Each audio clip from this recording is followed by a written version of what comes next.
Olá, vamos começar a nossa aula de História. Aula 9 de História Geral. Vamos seguir no roteiro preparatório para os concursos e também para o Enem. Como nós falamos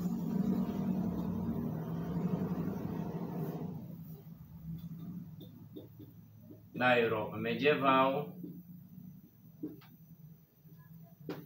então nós vamos explorar hoje na aula mudanças na Europa medieval. Quer dizer, falamos um pouquinho sobre a Idade Média e agora vamos explorar de modo bem mais objetivo. A partir do século XI, a Europa feudal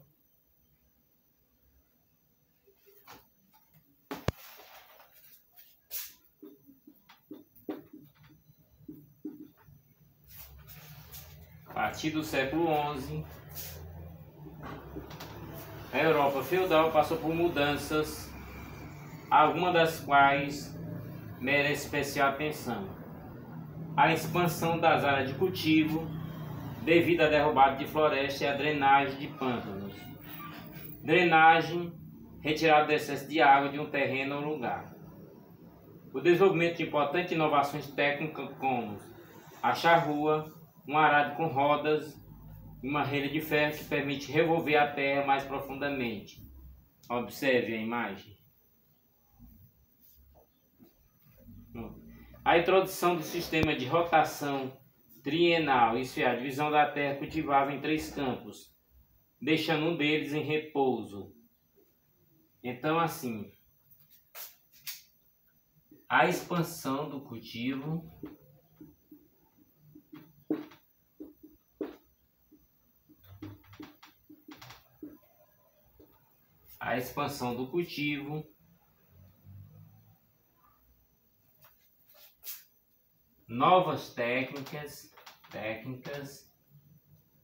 novas técnicas e citamos exemplo aqui da um arado, né? Novo arado, a citar o cultivo da terra e a rotação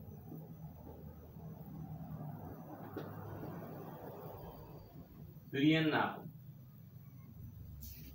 Sabemos que a história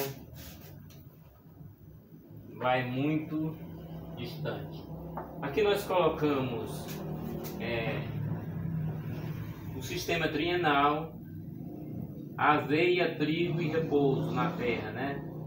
Repouso, aveia e trigo. Trigo, repouso e aveia, quer dizer, sempre o sistema de dar à terra o repouso.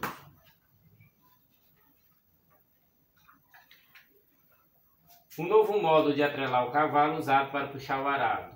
Antes o cavalo era atrelado pelo pescoço, que limitava bastante seu rendimento e o sufocava. A partir do século X passou a ser atrelado pelo peito, que aumentava seu rendimento e resistência no trabalho. O aprimoramento da difusão dos moinhos, acionado pela força do vento ou da água. Tais moinhos contribuíram para aumentar a velocidade e a qualidade da moagem dos grãos.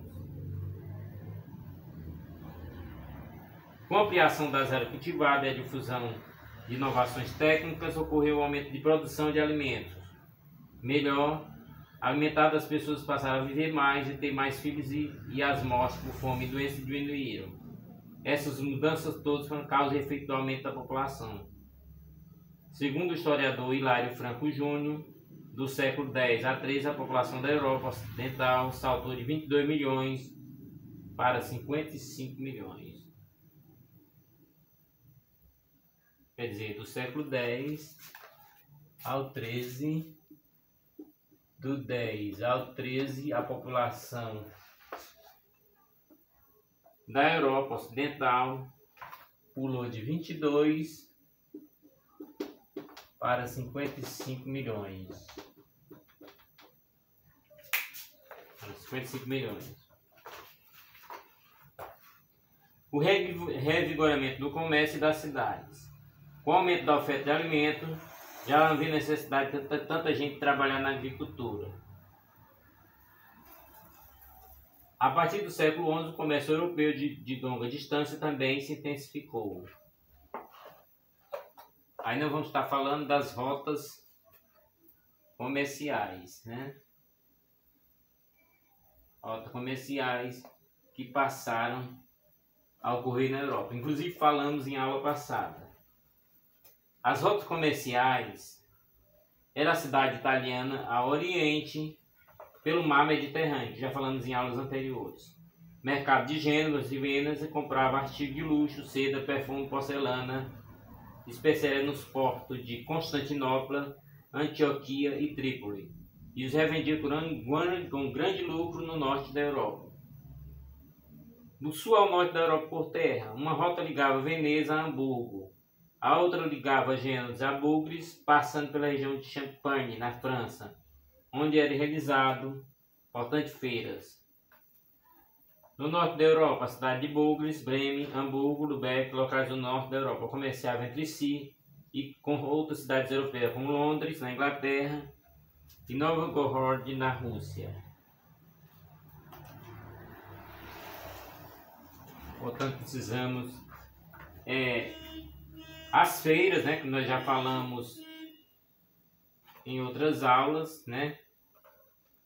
Com o aumento de volume de comércio, as feiras duravam de 15 a 60 dias, que acontecia uma ou duas vezes por ano e reunia mercadores vindos dos mais distantes lugares. Nela era possível ver o genovês vendendo pimenta, o inglês oferecendo lã, hamburguense vendendo madeira, assim por diante. Como cada comerciante parecia a feira com moedas de sua região, enquanto as moedas tinham valores diferentes, surgiram os cambistas, pessoas que faziam o câmbio, a troca do dinheiro. Os cambistas colocavam as moedas sobre um banco de madeira para examiná-las. Por isso receberam o nome de banqueiros. Cidades novas e cidades antigas. Com as inovações técnicas, diminuiu a necessidade de mão de obra na agricultura. Isso bem, comerciante, artesão e suas corporações. Quer dizer, também vimos um pouco disso para que possamos aprofundar mais assuntos. Falamos que as cidades se libertam, o ar da cidade torna o homem livre. Com a carta de franquia em mãos, ele elegeu representantes que eram geralmente comerciantes ou banqueiros. É dessa época um ditado popular que dizia: o ar da cidade torna o homem livre. Portanto, carta de franquia era um documento que dava o direito de administrar a sua cidade, né? Então, cartas de franquia era o livre comércio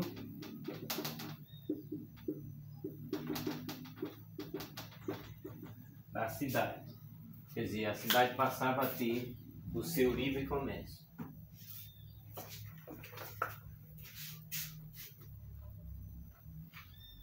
Um dos assuntos que nós não exploramos mais a fim em aulas anteriores, vamos tocar hoje nesse assunto. As cruzadas. Quando se falou das cruzadas, alguém ficou com algumas perguntas no ar, né? Desde o século V, cristãos europeus peregrinavam a centros religiosos como Jerusalém e Santiago de Compostela para pagar promessas, fazer pedido ou como forma de penitência. Portanto, desde o século V, Jerusalém e Santiago eram locais de peregrinações. Portanto, nós vamos a mais avanço aqui na história.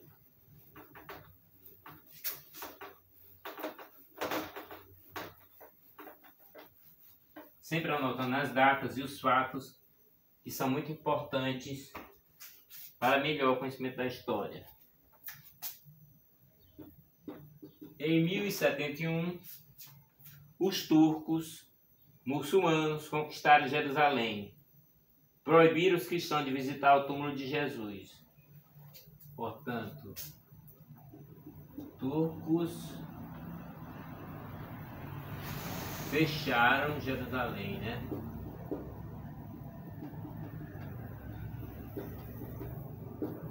Quer dizer, Jerusalém passou a ser de domínio deles. Portanto, os turcos muçulmanos conquistaram Jerusalém, proibiram os cristãos de visitar o túmulo de Jesus. Reagindo a isso, em 1095, o Papa Urbano II convocou os cristãos para uma guerra contra os infiéis, a fim de reconquistar a Terra Santa. Portanto, 1095, o Papa Urbano II convocou os cristãos para a guerra contra os infiéis, a fim de reconquistar a Terra Santa.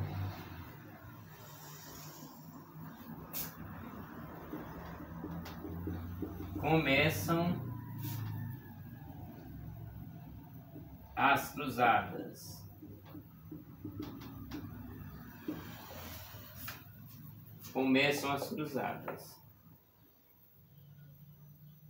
Expedições militares que partiram da Europa entre os séculos XI e XIII a fim de combater os muçulmanos no Oriente e retomar a Terra Santa.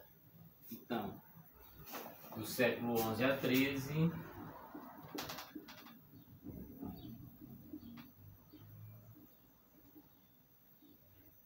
a Guerra Santa, na verdade, para retomar Jerusalém. Os participantes da cruzada consideravam-se marcados pelo sinal da cruz. Por isso bordavam uma cruz na roupa. Daí o nome de cruzadas. As cruzadas reuniam milhares de pessoas, homens, mulheres, crianças, nobres e camponeses, ricos e pobres, civis e religiosos. Os nobres iam a cavalo bem armados, a maioria, porém, ia a pé e sem armas.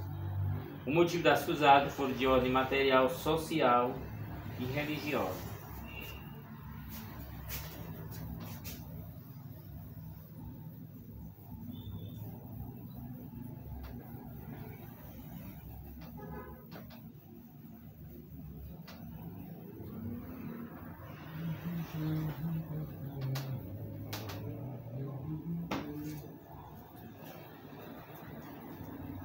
Os dirigentes da igreja queriam desviar a violência praticada pela nobreza guerreira, deslocando para fora da Europa. Os mercadores ambicionavam aumentar o comércio com o Oriente. Os nobres esperavam obter terras e outras riquezas orientais. As pessoas comuns esperavam obter a salvação eterna, pois a igreja prometia aos participantes o perdão dos pecados.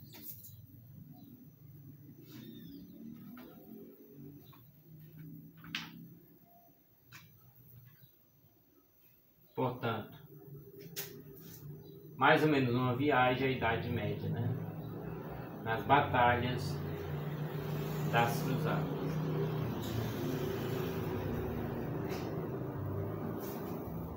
Vamos destacar aqui cada uma das principais cruzadas e o ano que se realizou. Então vamos colocar aqui.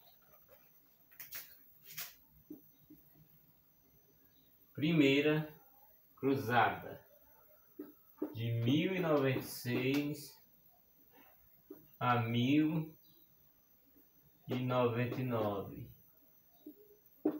Segunda, 1147 a 1149. Terceira, 1189, 1192. E a quarta, 1201, 1201 a 1204.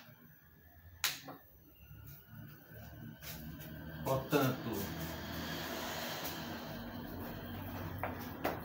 na primeira cruzada, foi liderado por nobres de várias partes da Europa e conseguiu conquistar Jerusalém. Na segunda cruzada, de 1147, foi comandado pelo rei da França e pelo imperador da região de hoje a Alemanha. Por isso se desentenderam, a expedição foi derrotada pelos muçulmanos. Terceira cruzada, 1189-1192, foi chefiado pelos reis da França e da Inglaterra e pelo imperador da região onde hoje é a Alemanha. Os cruzados estabeleceram um acordo com os muçulmanos, que na época havia reconquistado Jerusalém. O acordo permitia aos cristãos realizarem peregrinações a Jerusalém novamente. Quarta cruzada, em 1201. Essa cruzada foi motivada principalmente por interesse econômico. Os comerciantes de Veneza ajudaram os cruzados a fornecer navio, alimentos e dinheiro. Em troca, exigiram que os cruzados atacassem a cidade que também era cristã, Constantinopla, porque os comerciantes dessa cidade eram seus concorrentes no comércio. E assim foi feito. Mudanças causadas pelas cruzadas provocaram mudança importante no Ocidente europeu. Vou colocar aqui. Mudanças importantes no Ocidente europeu.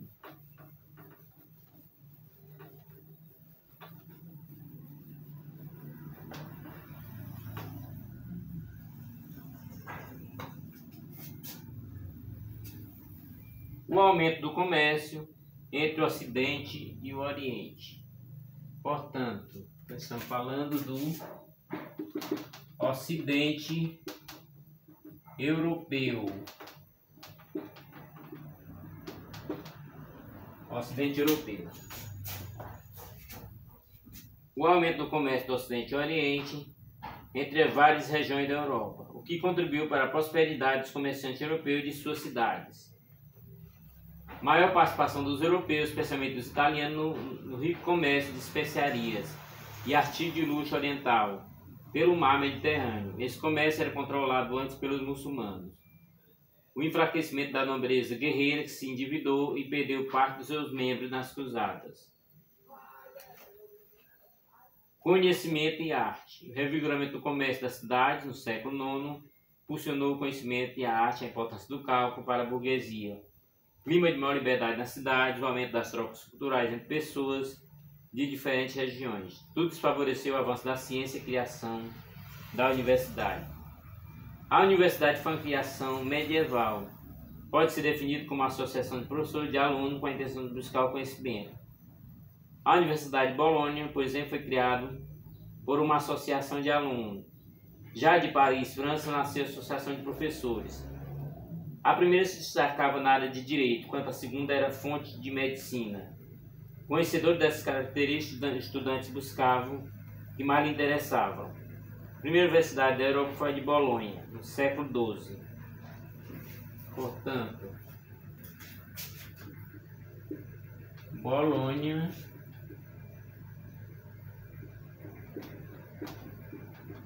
século XII. Primeira universidade na Itália.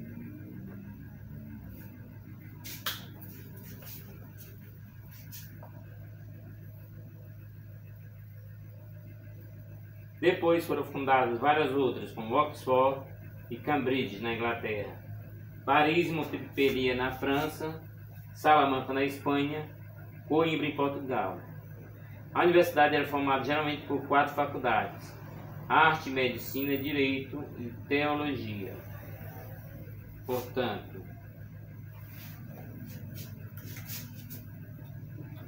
arte, medicina, direito e teologia. Em qual você quer se formar?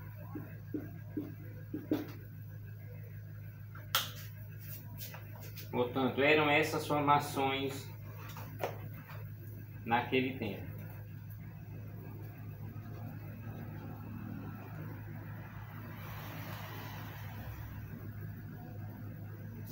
O que aconteceu no ano 1000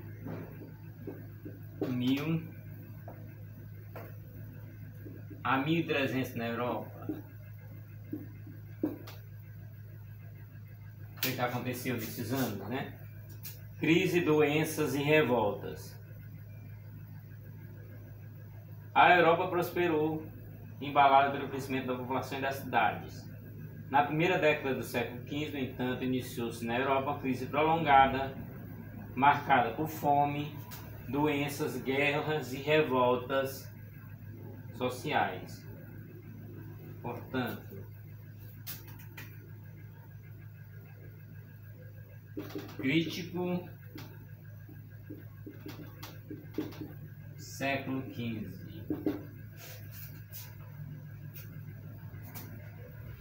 Naquelas décadas, a oferta de alimento tornou-se insuficiente para atender a população, que crescia em ritmo acelerado.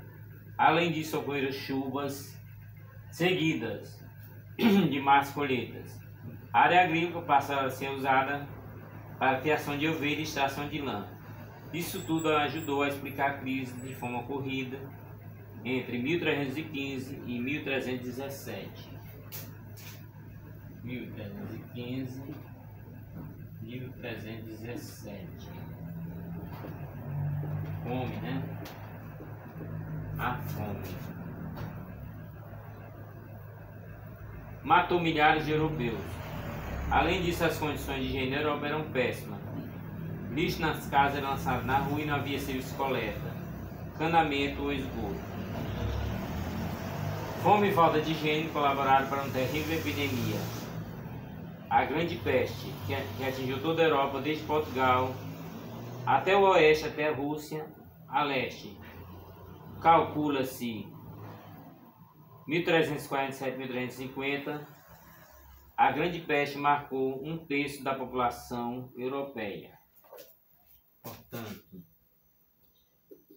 a Grande Peste esteve matando na Europa em 1347.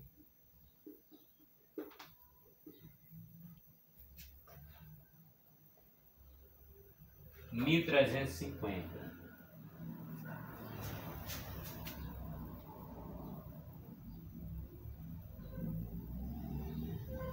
A peste era transmitida por pulgas que picavam os ratos e depois os seres humanos. Maior que essa doença, só o medo causado por ela.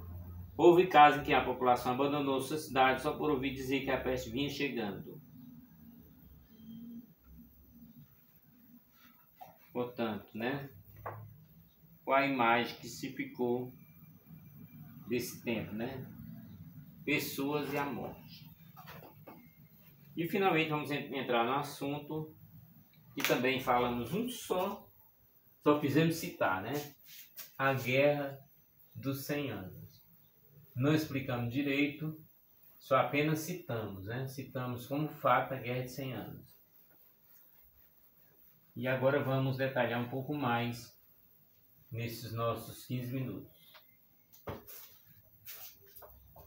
A Guerra dos 100 Anos, né?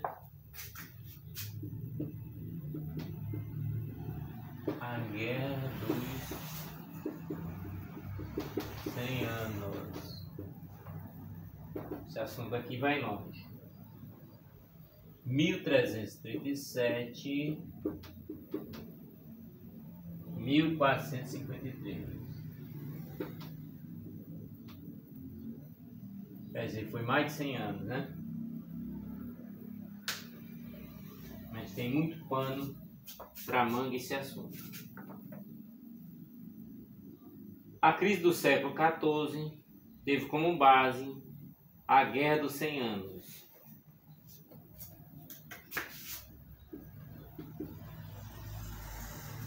No XIV, lógico que vai entrar no século XV, né?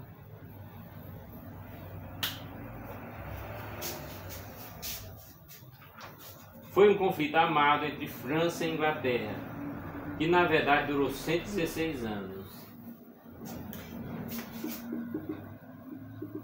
França e Inglaterra.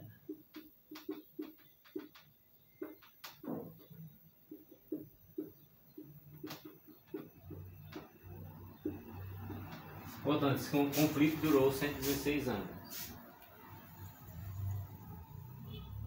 Foi interrompido várias vezes.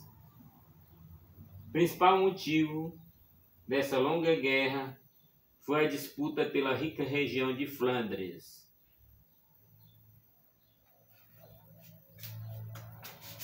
Por Flandres.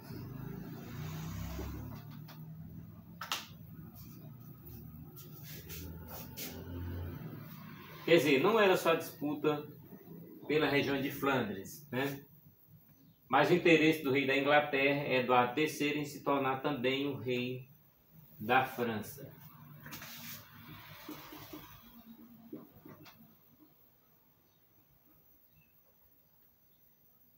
Eduardo III.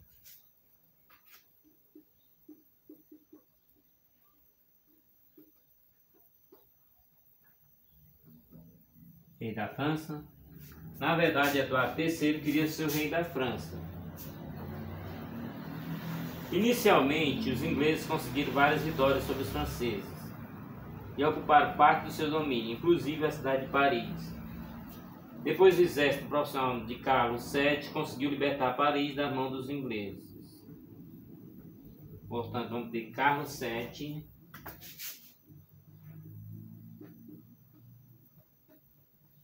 Esse sim, Carlos VII, que era o rei da Inglaterra.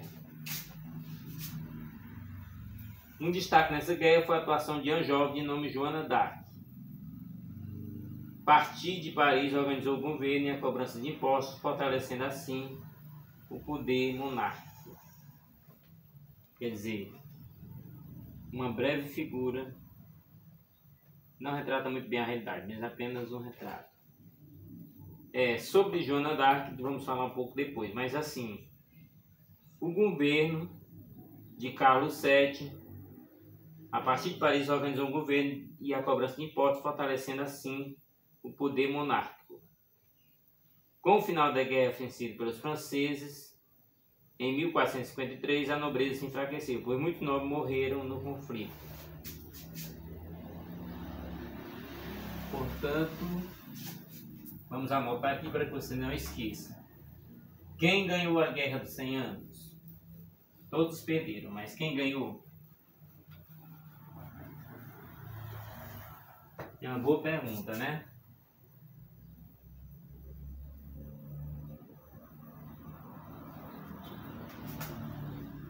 Em 1453, vencida pelos franceses.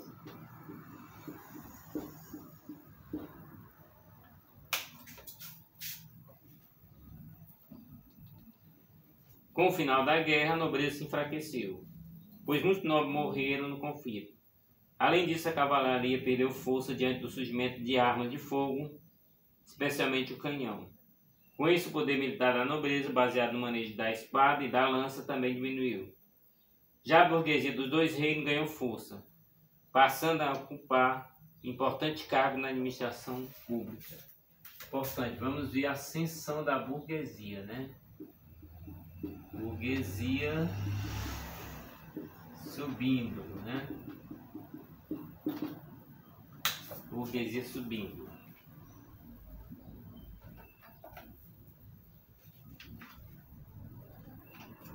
Portanto, vamos terminar, né, refletir um pouco sobre a história de Joana d'Arc. Isso nos faz voltar ao passado. A extraordinária história de Joana d'Arc. Joana d'Arc nasceu em 1412 numa família de camponeses do interior da França.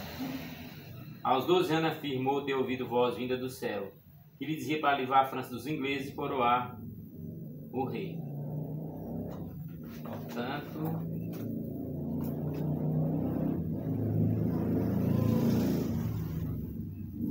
aprecie um pouco o que nós vamos explorar. Aos 17 anos, Joana conseguiu um cavalo e partiu em direção ao castelo de Chinon, residência do rei, para falar da revelação que tivera. Depois de passar por vários e demorados testes diante dos teólogos do Palácio Real, Joana d'Arc recebeu da mão do rei uma espada, um estandarte e o comando geral dos exércitos franceses. Sob seu comando, os franceses obtiveram várias vitórias, mas depois ela caiu numa armadilha e foi vendida aos ingleses, que a entregaram ao Tribunal de Inquisição. Este a acusou de herege e de usar roupas masculinas. Condenada por esse tribunal, Joana foi morta na fogueira em 1431. Em 1456, o novo processo provou sua inocência. Século depois, ela foi canonizada em 1920 pela Igreja Católica. Portanto, um breve resumo aqui da história de Joana d'Arc, percebendo que realmente há muito que se estudar na história.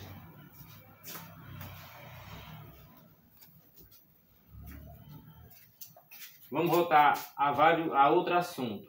Rebeliões camponesas.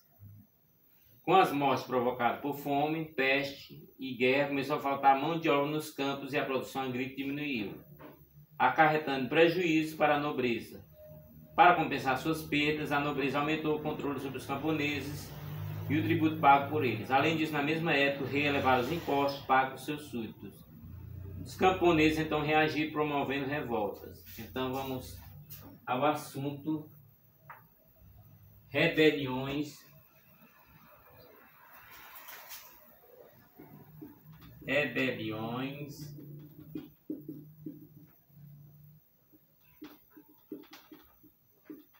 camponesas.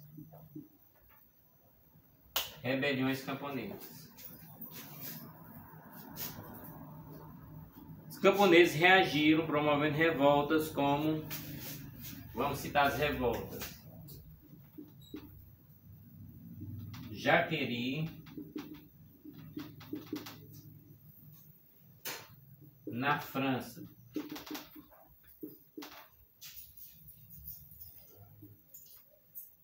Em 1358.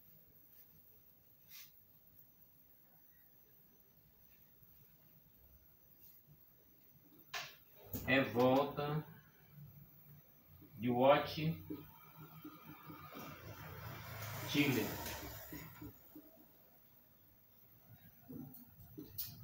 na Inglaterra,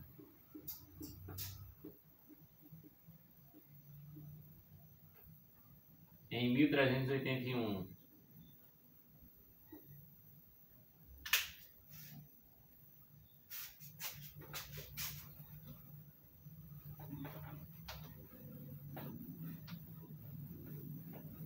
Portanto, vamos estar falando sobre as revoluções camponesas nesse período da história.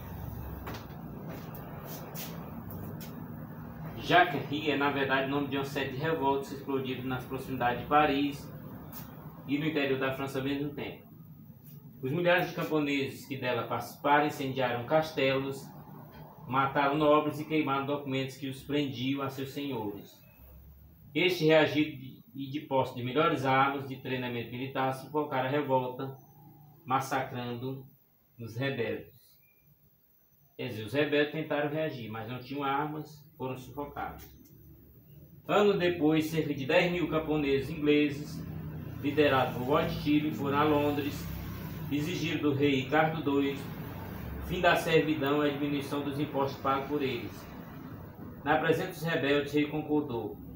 mas em seguida voltou atrás e se uniu aos nobres, arrasando as aldeias camponesas. Embora tenha sido massacrado pelo exército do rei e da nobreza, essas revoltas contribuíram para o enfraquecimento da servidão na Europa Ocidental.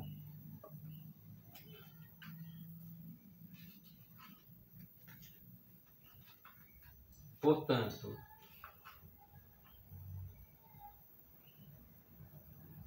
chegamos e vamos avançando na história.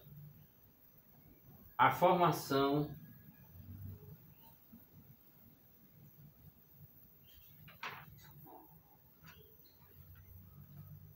do Renascimento e do Humanismo.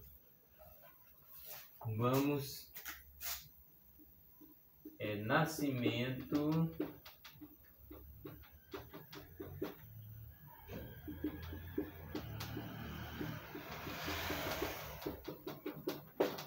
nascimento e humanismo. Exatamente para que a gente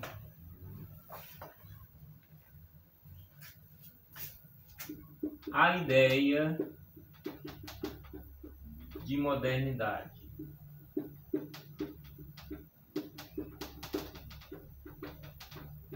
Vamos avançando aqui na nossa máquina do tempo, na história, né?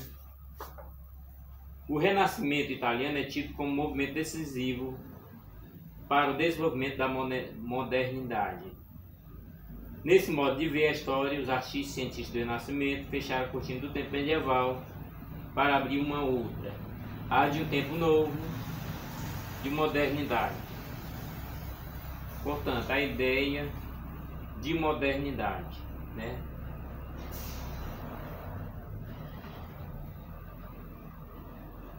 Modernidade é o fruto de um longo processo de trocas culturais de diferentes povos e tradições.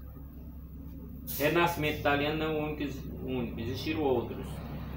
A exemplo do bizantino, do islâmico, do hindu, do judeu e do chinês.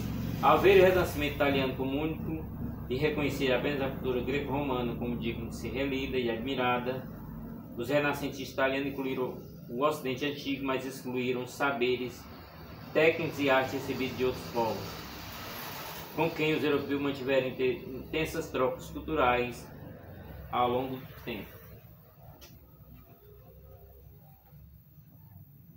A partir do século XI, a Europa passou por uma série de mudanças importantes.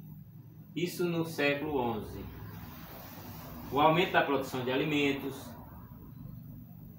a expansão de área agrícola, da utilização de novas técnicas, cultivo da terra, e o aumento crescente da população. O crescimento do comércio com o Oriente, as feiras, casas bancárias, as cidades, mercadores pela Europa com suas caravanas, mercadoria diferente de lugares do mundo, banqueiros trocavam moedas, dono de navio aumentava sua frota, a burguesia, mercadores, banqueiros, dono de navio, enriqueceu, adotando novos valores na prática, medir, calcular, pesar e experimentar. Operações essenciais ao sucesso dos negócios passaram a ser socialmente valorizadas. Conceito e preconceito do Renascimento. Renascimento foi o nome que os renascentistas deram à época vivida por eles e considerada como ruptura com a época anterior, a Idade Média, que eles chamavam de Idade das Trevas. Portanto, a Idade Média era Idade das Trevas.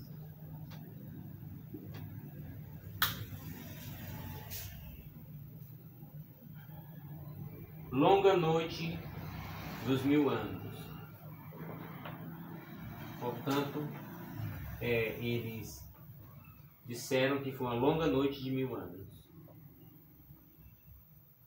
Renascentistas acreditavam que, ao desconsiderar a arte e o conhecimento produzido na Idade Média e revalorizar as obras greco-romanas da Antiguidade, estava fazendo renascer a cultura.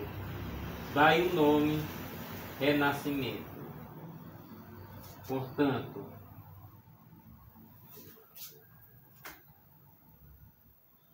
greco-romanos.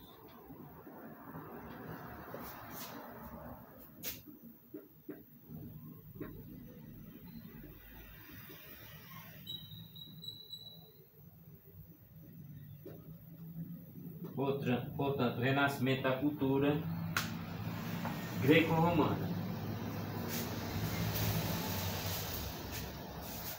Hoje a maioria dos historiadores já não aceita essa visão preconceituosa. Renascimento, por sua vez, já não é visto apenas como ruptura, mas também como continuidade da arte e do conhecimento produzido na Idade Média. Com certeza, né? Com certeza. Renascimento. Quais as suas características, né, do Renascimento?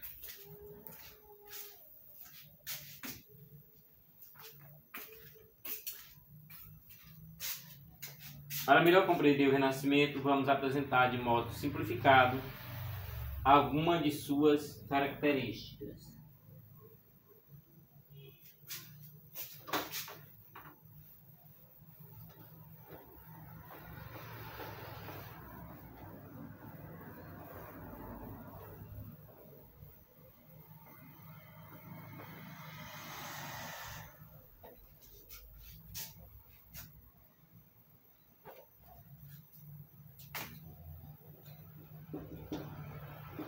Valorização do greco-romano.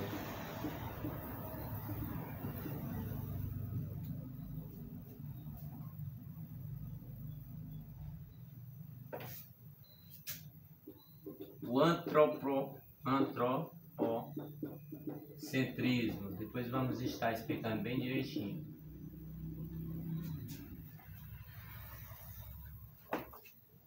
O individualismo.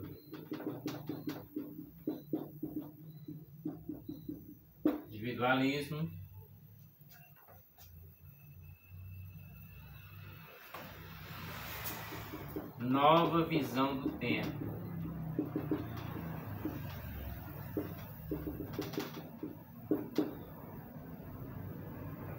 Tanto nova visão do tempo.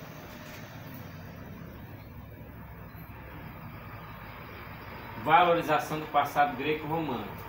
Os artistas e cientistas do Renascimento viam as obras dos gregos e romanos da antiguidade como modelo e inspiração para suas obras. Antropocentrismo. O homem passa a ser visto como ser criativo, virtuoso e dono do seu próprio destino. Na época medieval predominava o teocentrismo. Tudo convergia para Deus. Portanto, na Idade Média era o teocentrismo. Tudo convergia para Deus. Importante detalhar essa questão. O individualismo. A palavra individualismo é usada para o sinônimo de egoísmo.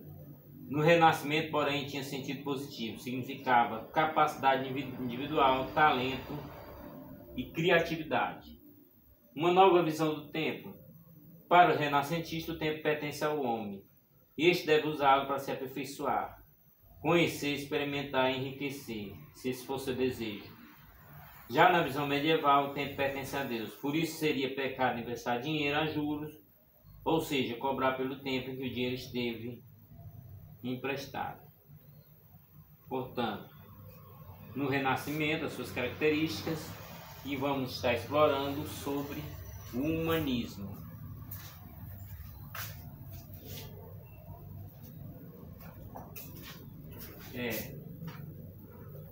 Vamos continuar na nossa próxima aula.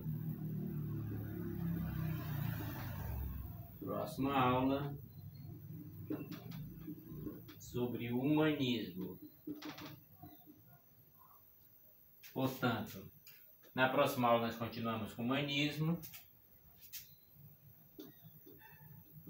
Esperamos bastante adesão nessas aulas, porque nós vamos até a aula número 22 de História Geral.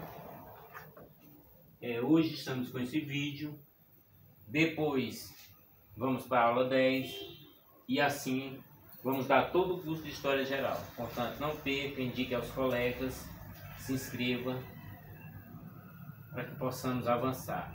Esse curso é baseado para que você tenha êxito nas suas provas, tanto de concurso como do Enem. É o modo como nós estudávamos para passar nos concursos. Modo de leitura, de escrita e de pesquisa. E já temos a ajuda dos vídeos, né? Até nosso próximo vídeo. Até nossa próxima aula. Aguarde a nossa próxima aula no canal. Vamos Sincerar Blog Frota no nosso canal. Próxima aula estaremos com outro vídeo. Fiquem todos com a proteção de Deus.